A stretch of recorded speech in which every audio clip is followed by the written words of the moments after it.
What happens when a corporation's leader is so out of touch they have to withdraw a major cultural change within 48 hours of making the announcement? Find out on this episode. In this episode of Compliance Into the Weeds, Tom Fox and Matt Kelly take a deep dive into the Biden administration executive order on cybersecurity, which came out the week of the Colonial Pipelines ransomware attack. The order itself was in response to the SolarWinds hack, which was announced last November. We take a look at the reporting requirements, what it means for compliance, what it means for your software supply chain, and what it means for internal audit. It's an episode that every compliance practitioner needs to be aware of. Compliance Into the Weeds is a production of the Compliance Podcast Network. Hello, everyone. This is Tom Fox, the voice of compliance, back again with Matt Kelly, the coolest guy in compliance, for another episode of Compliance Into the Weeds. And just to show how cool he is, Matt is recording this outdoors. So you may get some background noise in this, but it's all part of the Into the Weeds experience. So Matt, welcome. Hello, Tom. And I am, in fact, literally in a pile of weeds right now on one of the quads right next to Harvard Law School, where I often work during the summer. So I'm ready to roll. So, Matt, there was an article in the Wall Street Journal about the owner of the Boston Red Sox, John Henry, who also owns the Liverpool Football Club. And it really caught my attention because it was about Henry and some other owners' abortive attempt to create a Super League of soccer. And it struck me that there are lots of lessons for the compliance practitioner in this.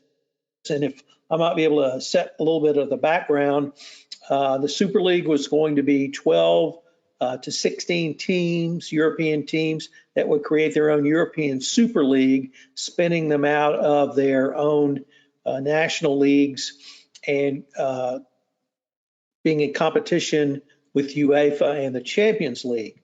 They hope to really monetize what they saw as undervalued assets in their European soccer clubs. And they announced this, and 48 hours later, they dropped it. And somehow, John Henry, who I'd always thought of as a pretty good owner here in the United States, really became the face of the Super League because he went on video and apologized. And it caught the ire of the English fans, but more particularly the Liverpool fans. So I wondered if we might explore this and see if there are any lessons learned from the compliance perspective. Did you have some initial thoughts? Well, yeah, sure. I thought this was a fascinating case because when the Super League first emerged for all of its 48-hour lifespan, I mean, right away, I thought this was not a pleasant idea. I didn't know if it would succeed or fail. But I didn't like the implications, and my response is representative of most other people over in Liverpool and throughout Europe. I thought that the big lesson for all of this, especially with John Henry, was just the lessons about how painstaking and difficult of a challenge it can be to be a leader trying to foster a large change in corporate culture, which is really what they were trying to do. They were trying to change the culture of professional soccer or football or whatever you want to call it over in Europe, but they were trying to change the professional culture of it. And they did not succeed because the leaders vis-a-vis John Henry were clearly not in step with what their stakeholders, the fans, and I also think probably a lot of the players and even some of the coaches, what their stakeholders were wanting to do. The desires of the leaders were not in alignment with the desires of the stakeholders, and very quickly that became a big mess. And I suspect that idea, that dynamic, that's probably something a lot of compliance officers could relate to and have probably seen at some point in their career. You mentioned the stakeholders, and of course, that term has become more ubiquitous after the corporate roundtable statement on the purpose of a corporation, expanding out the purpose of a corporation from simply shareholders to stakeholders. In the soccer world, your customers are your fans. In the compliance world, your customers are employees. So I was really interested that the stakeholder group, one of the biggest ones, did not seem to have been consulted, let alone brought in on the decision, and why that is so critical now at least have consultation, but perhaps to lay the groundwork for such a major cultural shift. Well, it's funny because I had been writing down some notes before our talk here today, and I had said from a CEO perspective, leadership requires an enormous amount of empathy and enthusiasm, and like demonstrable empathy and enthusiasm. And John Henry, if we want to get back to him for a moment, I think he's a very supremely intelligent man and successful businessman, but I don't think he's a good leader like that because the man does not demonstrate empathy and enthusiasm. Maybe he's got it on the inside. I have never seen it on the outside, and I've been watching him here in Red Sox Nation for 15 years, and I haven't seen it. But really, when you talk about empathy in more of the compliance and business unit context, that would be more like knowing the business, which we all talk about all the time. How do you want to implement a big change, and how do you get the first line of defense to go along? You really have to know the business, and you have to sell the target. That's not the ideal word, I suppose, but if you want to sell the target audience on your plan, selling them on this new vision of a better compliance posture, you're going to have to explain to them why doing good business is in their own best interests. That's the sort of challenge that I think a lot of compliance officers encounter. I think it's one that they all grasp. I think it might be one that John Henry did not grasp, or maybe he didn't understand that this was not at all what his stakeholders were perceiving was his grand vision. They perceived it to look something quite different. But that was a big lesson I thought about. Empathy and enthusiasm is really just another word for knowing the business and explaining how your vision matters for them. Another driving force in the creation of the Super League, and I think in John Henry's mind also was perhaps greater profits or profit maximization. And that really brought up the idea that in the United States, sports teams are seen as cash cows and are very profitable, and owners routinely take steps to increase their profitability.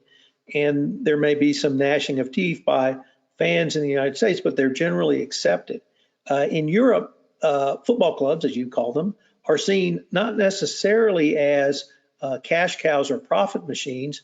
In Spain and Italy, they're run at huge deficits, but that is accepted by the fan base because what they really want there is results and to be hoisting their nation's trophies or the Champion League trophy. So how does a U.S. company reconcile the really two different cultures if they're either going to purchase through mergers and acquisition a non-American company or make such a huge cultural change as we saw attempted with the Super League?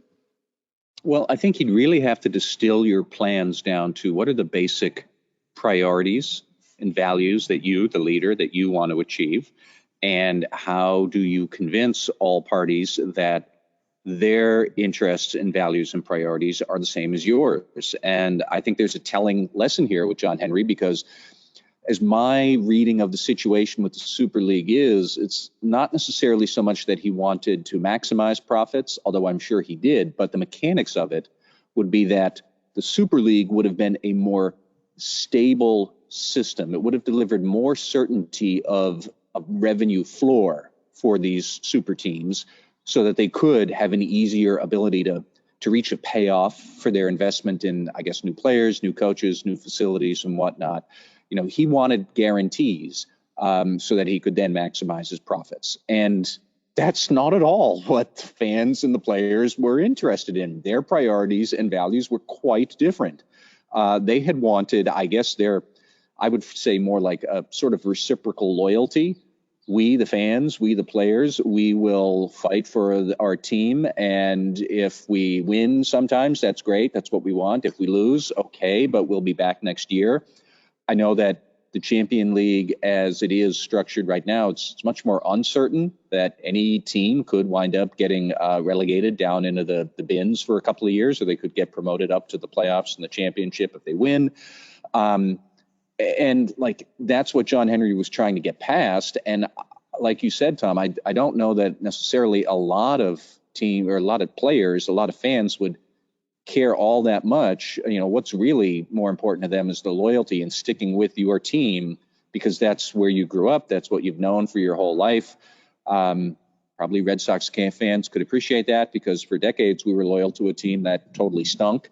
And granted, John Henry did come in and he gave us 2 World Series championships right away when he took over in the 2000s. But what are the key values and priorities for your stakeholders? And they were not in step with what John Henry thought of at all. And I'm not sure he should have been surprised at what happened there, and it all blew up in their face. Matt, another point I wanted to explore is the almost violent reaction of the Liverpool fans. And I say violence not because they engaged in violence, but they were their protest stopped a game from being played because they stormed the pitch, what they call the soccer field in England, to prevent a game with a really heated rival, Manchester United. And that really, what I wanted to explore is how does our American CEOs to ivory towered? Is this a situation where no one would even begin to speak truth to power? Did John Henry have blinders on, which didn't allow him to even consider how violent a reaction might be? Because this is beyond simply saying, no, we're not going to take it. This is actually going to the streets and protesting. Well, first I got to say, as a long-suffering Red Sox fan, I didn't know you could do that, because there have been so many games and decisions where, geez, all we had to do was riot in front of Fenway Park to make the decision go another way, and we could have had a starting pitcher take the bench or reversed a trade. Geez, had we only known. But no, I do. First, I think that probably there are some strains of anti-American sentiment in this whole John Henry Liverpool dynamic.